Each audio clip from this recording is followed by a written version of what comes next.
మంచిర్యాల జిల్లా దండపల్లిలో 351, 352 సర్వే నెంబర్లోని 4 ఎకరాలలో స్థానికులు గుడారాలు వేసుకున్నారు. ఇండ్లు లేని తమకు ఇండ్లు ఇవ్వాలని డిమాండ్ చేశారు. గత ప్రభుత్వం ఇంటి స్థలం, డబుల్ బెడ్రూమ్, 3 ఎకరాల భూమి ఇస్తామంటూ మాయమాటలు చెప్పి మోసం చేసిందని పేదలు ఫైర్ అయ్యారు. ఇప్పుడు వచ్చిన కాంగ్రెస్ ప్రభుత్వం కూడా ఎన్నికల్లో ఇచ్చిన హామీలు నెరవేర్చడం లేదని ఆశాకరం వ్యక్తం చేస్తున్నారు. ప్రభుత్వం ఇచ్చిన హామీని పక్కన పెట్టేసింది కాబట్టే తాము గుడారాలు వేసుకున్నామన్నారు. తమకు నిల్వ నీడ కూడా లేదని, ప్రభుత్వం తమకు ఈ భూమిపై హక్కు పత్రాలు ఇవ్వాలని వారు డిమాండ్ చేస్తున్నారు.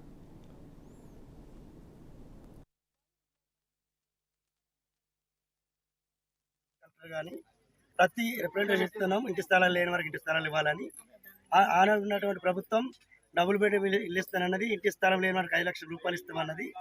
ఇంటి స్థలం ఉన్న వారికి అలాంటి ప్రయత్నం లేదు, గవర్నమెంట్ చేయలేదు. కాబట్టి ఈ గవర్నమెంట్ ఇకనన్నా ఈ గవర్నమెంట్ పేదల మీద దయదలిసి ఈ యొక్క 351, 52 సర్వే నెంబర్లు 4 ఎకరాల స్థలంలో పేదలకు ఇంటి స్థలాలు ఇవ్వాలని, అట్లా ఇందిరమ్మ ఇల్లు ఇవ్వాలని గత ప్రభుత్వాలు పట్టించుకోలేదు కాబట్టి, ఆఫీసర్లు పట్టించుకోలేదు కాబట్టి ఈసారన్నా కనీసం పేదలపై దయించి ఈ యొక్క ఇంటి స్థలాలు ఇవ్వాలని మనస్ఫూర్తిగా సిపిఐ పార్టీ కోరుతున్నాను.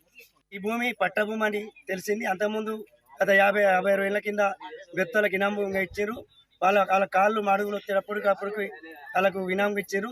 తర్వాత మళ్ళీ తిరగబడి దాన్ని ఆక్రమించుకున్నారు ఈ భూస్వాములు. ఆ భూస్వాములు కాకుండా మళ్ళీ దాన్ని కాలేజీ కనిచ్చి మళ్ళీ దాన్ని ఇది చేసుకొని మళ్ళీ కాలేజీని కూడా గుంజుకోవడం జరిగింది. 15 సంవత్సరాల సంది మేము అందరం కిరాయి ఉంటాము. మేము లేని వాళ్ళందరికీ చూసి దయచేసి మాకు ప్లేట్లు ఇవ్వగలరు. మేము ఇల్లు కట్టుకుంటామని కొన్ని రోజులే ఏడేం మాకు భూములు లేవు, జాగాలు లేవు, మా కడుపున ఉచిత కూడా లేవు.